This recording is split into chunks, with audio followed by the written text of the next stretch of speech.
You probably want a privacy screen because of people like me. Because I was definitely lurking on everyone's phones. Hi, I'm Teresa. And I'm Emily. This is No Ordinary Friendship. We've been best friends for forever. And while life has tried to keep us apart, we won't let it. Join us as we catch up on pop culture, parenthood, and whatever's on our minds. We promise a short break from real life, just for a little bit.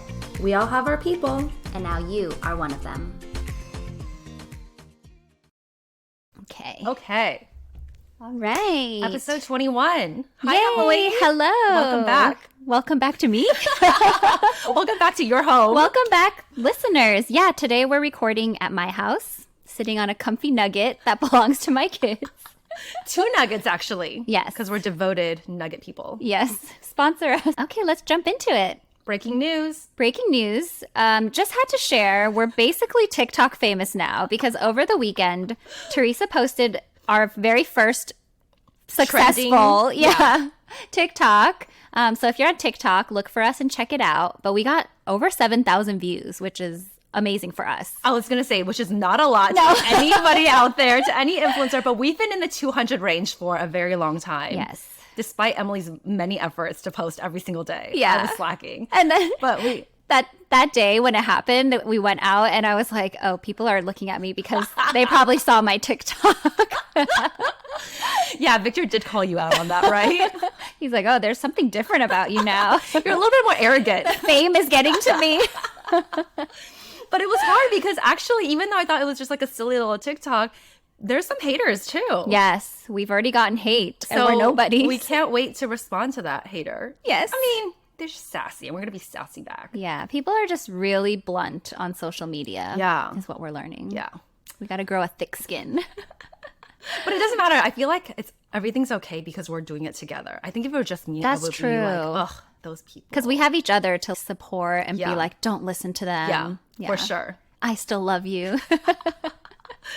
Different kind of love and different kind of understanding of what you're going through. True. Steven, when he saw our TikTok, he went around reciting it, but reciting it all wrong. And he kept asking me to watch it over and over again. So then the kids started coming over to watch it over and over again. So we watched it forever. And then he told our nanny that I'm famous on the internet. Wait, so like of those 7,000 views, 1,000 was just from your house? Just like 100, Emily. My other update is I got a haircut, which I only do like once a year. Looks good. Not just a haircut. You got a hair color I too. did, yeah. I also got it colored. So if people watching the video, you can see it's like, I guess it's called like a peekaboo color. So it's only like the inside hair. Is it all around the All back? around, yeah. Which you can do just the sides, but we just went all around. You warned me when you got a haircut. You were like, I always say I want to go short. Yeah. And I regret it because really I just wanted to thin it out. Yeah. And I don't regret it. Like, I don't think it looks horrible. But now when I look back at my pictures with long hair, I'm like, oh, I looked better with long hair. Give it time. You're going to love it. Yeah, we'll see. Did But you- it is nice, like, when I wash it, it feels so much quicker to dry. And it's, like, Does just it feel healthier lighter. too? It does. Because it was a long time that I had that hair. You know how you said you shared on the pod that you don't use conditioner? Yeah. Every single time in the shower now, I think of you. Because I was like, how does she not use conditioner? Because my hair feels so rough and dry just using shampoo. I mean, it doesn't feel soft. I was thinking since I dyed it, I probably now should use conditioner because it's probably going to be extra dry. Are you still doing that 8-second thing? I haven't done it in a while, but I'm going to try it again. Okay. Hopefully it's safe on color treated hair. Because I got my hair conditioned in Taiwan. Oh, and it was yeah. like the top of the line, whatever. And I was like, oh, this is amazing. And today I was like, my hair is back to being its old damaged self again. I was like, it didn't do anything. It didn't last that long. It didn't last very long. And I get it. It's probably like something you have to do preventatively. And my hair is colored. I put the hair straightener over it today because we're recording. Just for you listeners and you, Nice. Emily. And I was like, this feels like it did after it got conditioned. Oh. So damaging your hair can make it feel healthy too. Yeah, straightening it always makes it feel softer Yeah. and smoother. But I guess Weird. it's because you're like pressing down all the frizz. All the coarseness. Yeah. Okay. Well, let me tell you about yesterday. I took the bus again in San Francisco. So I went to the Mission. It's like terrible to find parking there or around Noe Valley. And you know how privacy screens on phones are really gaining popularity? No. Actually, I don't know if they are. But I know in Asia they are because every single time I tried to buy like a phone case, they kept trying to upsell me a privacy screen. And my cousin was like telling me about hers too. Uh-huh. And in my mind, I'm like, what are you trying to hide from with a privacy screen? Yeah. But I can understand if you're on like Bard or whatever a lot, then maybe you want the privacy screen on for whatever work reason. And people have it for their laptops. Anyways, you probably want a privacy screen because of people like me. Because I was definitely lurking on everyone's phones. It was kind of a cramped buzz. It was busy, but not crazy. And the more people that came in and like sat down next to me, like one guy, I mean, I couldn't help but not look. He was like on a FaceTime without any headphones on. Oh. And He's just asking for it then. he wasn't talking or anything. He was just looking at his maybe wife, sister, partner, or whatever. And I was like, oh. And they're like kitchen noises in the back. So they're just kind of like watching each other. And I was like, oh, that's kind of sweet that they just want to like spend time together. Because kind of like Maybe. kind of like the Uber drivers that are on their phones all the time with like whoever's back home in their home country, maybe. So I thought of it as that. But then I watched American Nightmare, which I'll tell you about later. They talked about it on Giggly Squad. Is that why you watched it? No, I'll tell you later. Okay. So I was lurking, and this one girl next to me was on the Reddit page for Call Her Daddy. Oh. And I kind of like... You should have been like, hey, you listen to podcasts? I have a recommendation. Oh, you listen to that #1 podcast on Spotify? Well, let me tell you about another one that's Number just as good. 300. 300, like I don't know. 15,000. Well, so I saw a post and it was like, if you have like 30 downloads per episode, you're in the top 50% of podcasts, which we do. Thank you so much, listeners. Yeah, we actually have a lot more loyal listeners than I expected. Yeah. So thank you. So this girl was on the Reddit page, and I was like, maybe one day that'll be us. And one person will just be like on our Reddit page, and hopefully it's not full of hate. Even if it is, it's engagement. It is engagement.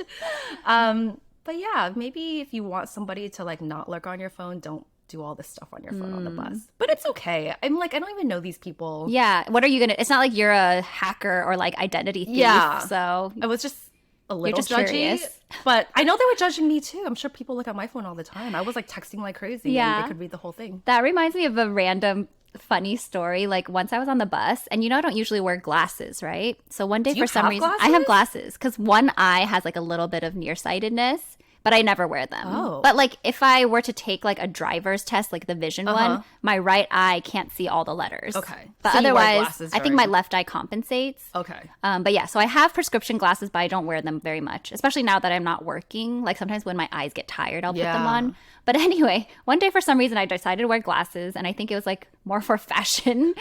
And because I'm not used to wearing glasses, I thought I was wearing sunglasses.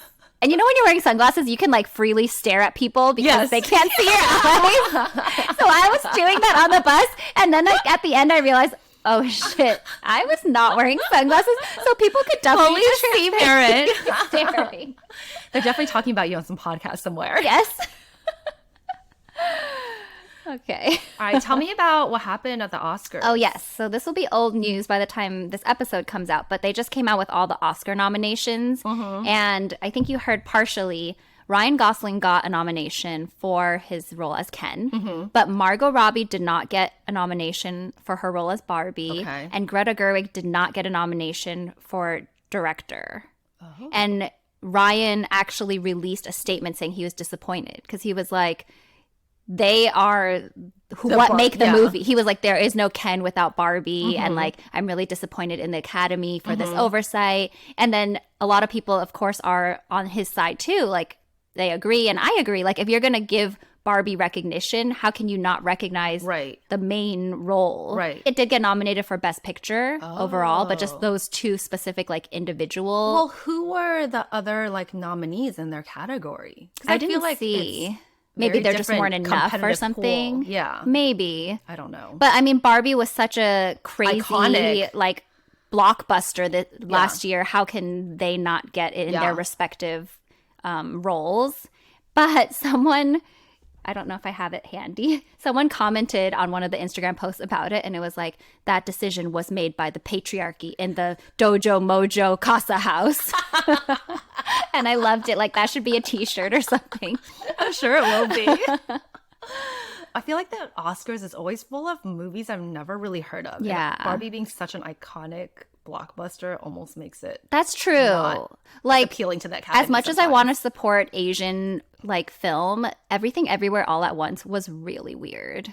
And it won all those awards. Yeah. So it's almost like if you win an Oscar, then you are not like mainstream enough. Yeah. It's like more artsy and difficult to understand and not that enjoyable to watch. Which I hate. You know, remember like didn't Titanic win Best Picture? I don't remember. Like that was mainstream and it was not many can like cross both. Yeah. Can intersect in that way. Yeah. Interesting. Yeah, I did hear that there's a lot of it's the patriarchy. Yeah. The Oscars are either racist or sexist. Can't win. Or both. True. Tell me about the shows you're watching. I watched American Nightmare, and you're right. They did talk about it on Giggly Squad, and I was a little bit upset that they talked about it because you wanted to talk about it first. Because we have a lot of crossover fans. Well, I watched it because one, it keeps recommending it to me on Netflix. And I keep being like, oh, I don't want to watch this. But two, I heard on the radio station that it was based on a true crime story in Vallejo and in Dublin. So the Bay Area. Oh. Very close to us. Yeah. And so that's what piqued my interest. And the radio hosts are talking a little bit about it, not giving a full in-depth review because there are a lot of twists and turns as to like spoilers. What happens. But it's, listeners, if you don't know, it's on Netflix. It is a 3-part docuseries, true crime docuseries for a home invasion / kidnapping that happened in 2015. Okay. Oh, not And- that long ago. Yeah. Are you going to watch it? I kind of want to since you and Giggly Squad Okay. recommend it. Or do you recommend it? I do recommend it. Am I going to be scared to be home by You myself? will not be scared to be home. Okay. You would not be scared to be home, I think. Okay. Maybe a little. I guess I have a dog. Yeah, you have a dog, you're good. But it's not the most vicious. I'll tell you, I'll give a spoiler free. Okay. So what I liked about it was, well, one, it's the Bay Area. But two, okay, this is not what I liked about it, but it like was very good storytelling from the victim. But essentially the police did not do anything to help them. Like this thing happened and I guess Gone Girl had just been released. Remember the movie Gone yeah. Girl? The year before. So the police were like, you planned this. Oh. So just like Gone Girl? They were like, you planned this because she got released just 48 hours later. Oh. But then there were different elements of the story too, where they connected the kidnapper to like something that happened in Palo Alto, something that happened in Mountain View. And this was 2015, Emily. Like you and I were living here, and this guy was attacking women in their 20s and 30s. How come we had no idea? I don't remember the story at all, and it was called the No. Gone Girl case. No. But it's just like Giggly Squad said, like this one woman came in And solved everything? and it was her first day as a detective. Wow. Like, and the FBI got involved, and it just felt like it answered a lot of questions. But at the end, there are also so many more. Answered a lot of questions, but there's still like a lot more open things that they didn't really address. Because when she got kidnapped, and this is not a spoiler, the kidnapper was like, "Oh, this was meant for Andrea," which is her boyfriend's ex. Oh. And her boyfriend's ex had been living in that home Oh. just a few months prior to that. And then it finds out like at some point the Vallejo PD had to give up the case to the FBI. And the FBI agent that was in charge of this case was the ex of Andrea. And there was like that is a crazy coincidence. I don't even think it's a coincidence. Like there's something there that's happening that they didn't really like solve. They didn't really solve. They never got into it, and the kidnapper never really like paid for it? disclosed why either, or like what the connection was there. But he was an ex-Marine. He went to Harvard Law School. Oh my He's gosh. like a good-looking white guy. Oh, scary. So it's worth watching. Okay. It's, lots of twists and Yeah. turns. I thought it was really funny how Giggly Squad said, like, why is a woman not in charge of the FBI? Yeah. Like, you send a guy to the grocery store, he can't find anything on your list. How are you going to expect him to find a killer? Right. And she had like this intuition that like, something is off here, even though she was investigating something woman's completely different. intuition. Yes. She knows when something's up. It was like the smell or It's the something. patriarchy keeping us down. It truly is. But well. it was good. I highly recommend it. So Okay. I was watching that and I was like, damn, me and Giggly Squad are in sync. But I guess everyone's watching because it's I number one also on felt Netflix. in sync with Hannah because remember we were talking about the Max Mara coat and I was like, it's like $3,000. And then she's like, I'm not going to go buy a $3,000 coat in coat, Aspen or whatever. I was like, Hannah, you and me. Anyway. So after that, Steven told me about a show called Expats on Prime. Have you seen any no, I don't think promos for so. that? So it's based in 2014 Hong Kong. Okay. It's about like this American girl, like Chinese. Is Nicole American. Kidman in it? She is in it. Oh, okay. I feel like I just saw that on Instagram or something. It's coming out January 26th. So it's Oh, not even out okay, yet. So I okay. guess it's not a show that I'm watching, but it's a show I'm going to watch. And I was like, oh, maybe we can be like the Asian reviewers or reviewers of all these different Asian shows. Yes. But it looked good. The comment section were like, why is Nicole Kidman in this? Yeah. I was like, oh, I think it was like an Asian Instagram account that posted about it. So I was like, Nicole Kidman, she's got no Asian in her. She's an expat. Oh, okay, Yeah, so okay. it's like it centers around her being an expat. I see. She has 3 kids, and like one of the kids gets lost Oh, on like a okay. night market. He was with Chinese American potential nanny that they were like, Oh, interviewing. yeah, sort of? interviewing for. When I was on Prime Video looking for that, I was like, oh, this is not out yet, Steven. Like, I can't watch this. I stumbled upon Secrets of the Mega Resort. Baha Mar, do you know what that is? Well, it's funny you should ask because Extra Petite on Instagram asked like, oh, does anyone have recommendations for staying in Baha Mar? Oh, interesting. So then I had to like Google where is Baha Mar, and then I was like, oh, it's East Coast. I'm not going to go there. Yeah, And then yeah. that's where my search ended. So it's in the Bahamas, and I feel like nobody on the West Coast knows or even cares to go because it's too far. it's like a cross. We would just go to between- Cabo, right? Yeah, it's like it's a cross between Vegas and like the beach, so Cabo-ish Oh, area okay. slash It's like Hawaii. casinos and stuff. Mhm, and they have Hyatt, Rosewood, and SLS, but like they make it so you never have to leave. But I really feel like after watching the show, it's like they really do just want it to be a money-making gambling machine, but they have all these extra things, so like the family will come to and not complain about it while the gambler is like really spending a lot of money there. But what's funny or what's interesting about it is it shows all the workers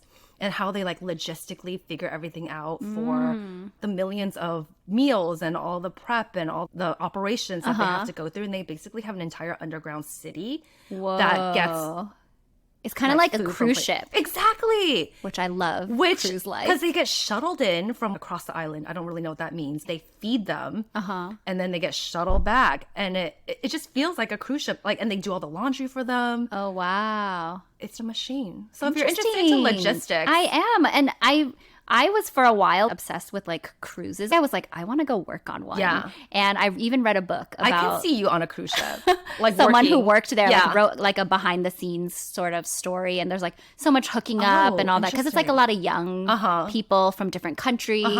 This sounds like right up my alley. It would be interesting. It definitely emphasizes the luxurious parts too, which are really fun to look at. But it definitely looks like a place we would never go to. Okay.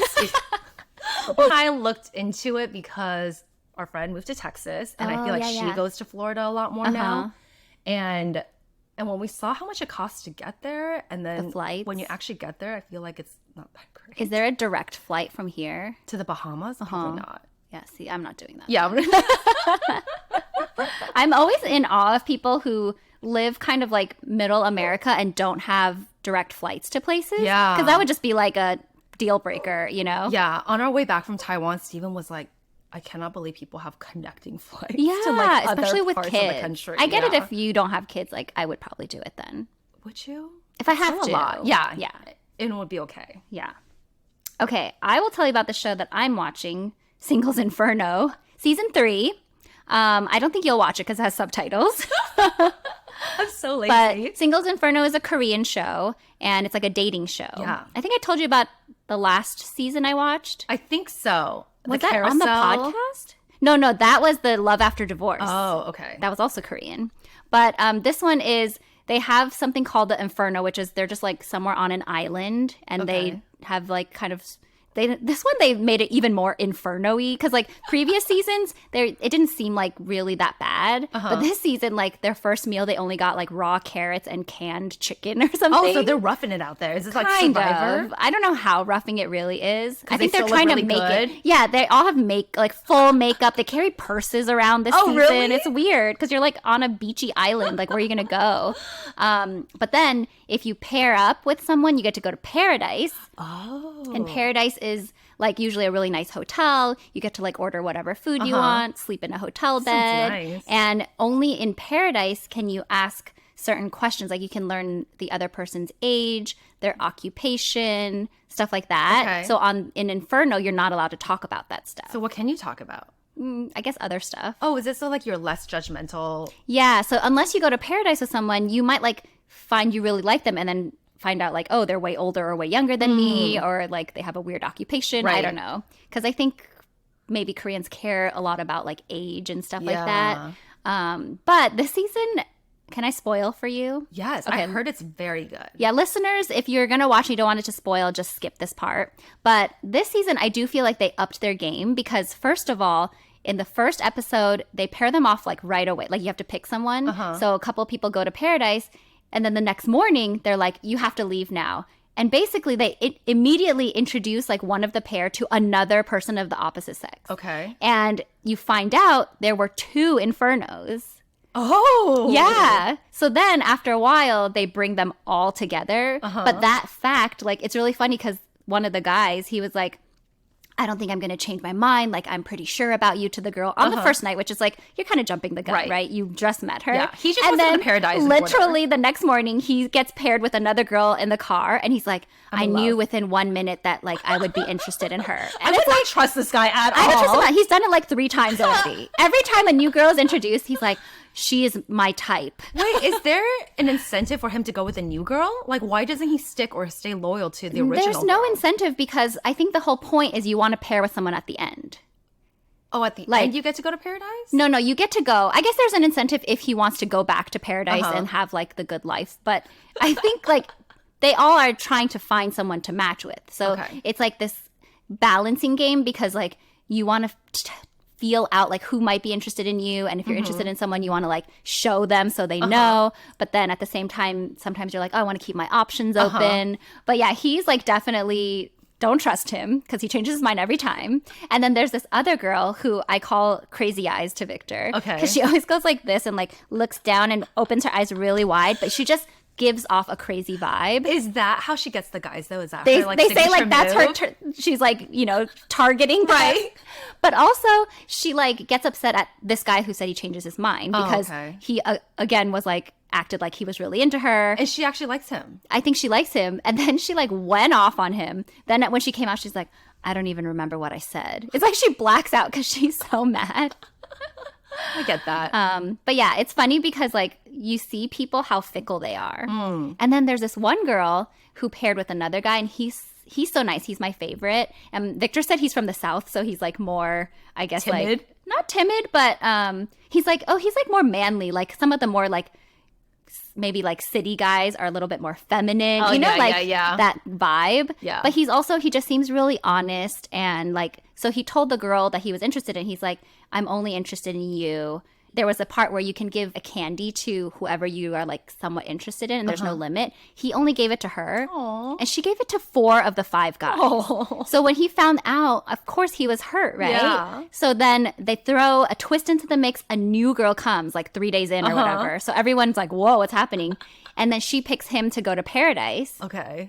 with another guy. Also weird. There was like a weird dynamic of one girl with 2 guys. I know. But anyway, now he's into this new girl, and I'm totally supportive of it because the first girl, like, Thank God you're supportive took of him it. for granted, you know? Yeah. She was like, oh, I don't like that you're being so obvious that you like me. Like, I don't want people to think like I'm taken. So it's like, oh, now you got your wish. She doesn't like him. I think she was like too sure that he liked her, so she was kind of like cocky. Who else is out there? Yeah. And now it like bit her in the ass because Interesting. he's not interested in How her long anymore. is the show? Are you at the end yet? No. Has it been I'm 2 not sure. episodes? I think it's been like 3 or 4 episodes. I watch TikTok reviews of people talking about it. Well, I don't really know what they're talking about, but I Yeah. just know that people love this season. It's because it's a lot more twists. Yeah. And then the contestants to me this time are so much more direct. Oh. They'll be like, I like you, or like, how do you feel about this person? Do you think you're going to change your mind? I heard the way they look physically too are more on par with one another. Like all the girls are equal levels. of beauty. Okay. Versus okay. in past seasons, one of them was a beauty pageant queen. The other person was like a normal girl. So it's a little bit like So, boring. I think they're all above average, the girls, but they're all very plasticky. Koreans are very into plastic surgery. So one of them has like very full lips. There's only one that I feel like looks more like she didn't get plastic surgery. What about the guys? I don't think the guys are very good looking. Yeah. And also, I don't know, Korean listeners, maybe you can enlighten us, because they'll use terms like, oh, one looks like a dinosaur. Or they'll be like, what's your ideal type? And they're like, oh, I like guys that look like a puppy. And I'm like, is that a thing? We're like lost in translation Yeah, somehow. I don't know. So I just don't know the trends. Did you ask Victor? He doesn't know. He doesn't know anything Yeah. about Korean dating, that No. is. He knows a lot. But yes, it's actually pretty entertaining. Okay. I'm glad you're telling me about it because I'm never going to watch it. I know. Let's go on to Parenthood. Okay. Yes. So Kite Baby is a baby clothing brand. They make bamboo pajamas and sleep sacks and other stuff. And for listeners who don't know, they are like in the process of being canceled. Yeah. Or kind of have been canceled by at least by a small select, at least people by a on really TikTok. loud select group of people. Yeah, because they had an employee who, I guess she was able to adopt a baby, but the baby was in the NICU because it was born like at 22 weeks or something. Really, yeah. And Kite Baby basically told her like she couldn't take more than 2 weeks off. Otherwise, she would be let go. Is that right? Something like that. Or she couldn't work fully remote. Oh, okay. Something like that. After the 2 weeks. Yeah. And she didn't qualify because she was at Kite Baby for less than a year. She didn't qualify for FMLA or anything like that. And so I've definitely seen TikToks on both sides, but the CEO came out and made a statement. And I didn't watch the original one, but she ended up having to come out to make a second statement to apologize for that. People first said it was like statement. very scripted and not sincere or something, right? And then the second one, I think because she was like getting canceled and no one was buying anything, or I think it's very terrifying. It is. Probably, especially when your business is on the line and people have no empathy whatsoever, even though you don't know how to react to those new situations. Yeah. But I think the general sentiment is, oh, but this is a Baby. brand that like supports like babies and mothers. Yeah. Like they should be a little bit more understanding Yeah. than what their actions have shown. Totally.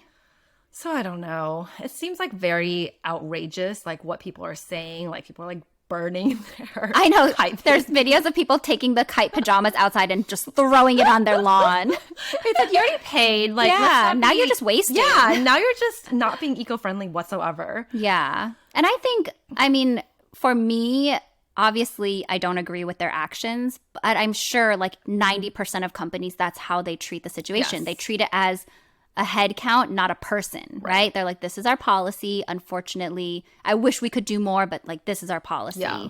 And I almost don't blame them because companies need to survive too, right? If they don't survive, they're hurting everyone else that works for the company. Right. And I understand small businesses, they're like fighting a tough battle. And you they know? really are a small business. Yeah. But I also don't know what kind of role this girl had Right. either. Like, if she was, I don't know. If she had like a really in-person role and there's no way to work remote. Yeah. I don't know how that Like would work. packing packages or something. It's just like, can I do it from home? But it is, I wish they gave her like a little bit more time too. It seemed like 2 weeks is crazy. Yeah. Oh, and people were going crazy when the CEO said like, oh, and Marissa's adopted baby. Oh, And it made it treating seem it like- differently. Mhm, That's yeah. true. When I don't know. I feel like I wouldn't have known that to be such a sensitive word to use if I were in her situation. Yeah, Because it is same. kind of like a descriptive word and it doesn't, I think people take it very extremely. as Right. well. Right. But my other thing is like, because of that, like because companies are going to treat you like that, you should never over prioritize your job. Like Yeah. never bend over backwards and kill yourself for a job because they won't do the same for you. No. Like if you love your career and you're putting a lot into it for your own benefit, I fully support that. But Yeah. never feel like, oh my gosh, I have to do it because my job wants me to. Because just in my limited experience and seeing how companies treat people, especially with layoffs and stuff like You that, don't like have limited they don't experience, care. Emily. You have a lot I of guess I just mean experience. like my companies have never been that mean to me, so I'm not feeling like personally, yeah, okay. you know, but just seeing how they can treat Gotcha. people. That's my takeaway. 100%. Yeah. And I remember actually we just had lunch with this friend. Mm-hmm. She was like, I keep telling my husband, like, your job will never love you back, or your family will. And I was like, that's so true. Yeah. My job it will is never true. love me back. They will ditch me in a heartbeat. Totally. You're replaceable. Except this one, Emily. Yes, I could never I replace could never replace you. Irreplaceable. And last really small thing, I don't want to get too into it, but I think cancel culture is like too extreme Scary. these days. Yeah. Like we almost got canceled and we're like nobodies because we had a Starbucks cup in one of our video clips. We didn't even understand what I know. it meant. I I was had to like, go Google it. Yeah. And it's like, I understand that people want you to support certain things. And yes, we should be as educated as we can, but we Right. can't know all the information out there. Right. And like, I'm sure you can find something bad about every single brand that exists. Are you Yeah. going to cancel people for like that act? Like Yeah. drinking a cup of coffee is different from like going out and doing a heinous crime, you Yeah. know? And people don't seem to have a line there. Agreed. And another thing, going back to the kite baby thing, this is like America's policy problem with the way they it treat should women. be a government issue, not a company issue, Right, especially right? a small business issue. And I feel like so many large, very profitable companies that have the means and the financials to be able to provide more support for mothers, you know, birthing parents or non-birthing, adoptive parents, whatever. Yeah, They don't do it, and they're No. not getting the same kind of hate either. not at all. And they should. I agree. We should like focus our energies over there. Okay, on to random Yes. mattress prices. They're crazy. I went to lunch yesterday with a friend, and he told me he just spent $6,000 on a mattress. What? And Wait, I what was does it do? Nothing. It does nothing. And I get it. You're like investing in something that you sleep on every single day. You want to be comfortable, whatever. But you can't get that for $1,000. I just can't imagine someone being like, let's sell this for $6,000. Does it at least move? Like those No, it doesn't. It's not a sleep number. number. No, but I heard sleep number mattresses are terrible too. Oh. And because they're custom, you can't return them. Oh. Which is weird because I thought you're able to change the sleep number at any time. Yeah. I feel like mattresses have a really bad Nobody like, makes a good resale mattress, rate. right? Yeah. Except for you know who. Our lovely Taiwanese business that went out of business. Did it? Well, no, I think She like closed went the on shop. pause or something. Yeah. She wouldn't sell it to us. I know. This is why we're a podcast. Yeah, maybe we wouldn't have been podcasters. It could be a blessing in disguise. Okay, well, thank you so much, listeners, for Yes. listening to us with another week. Thank you. Don't forget to subscribe Rate. and share. Thank you. Bye.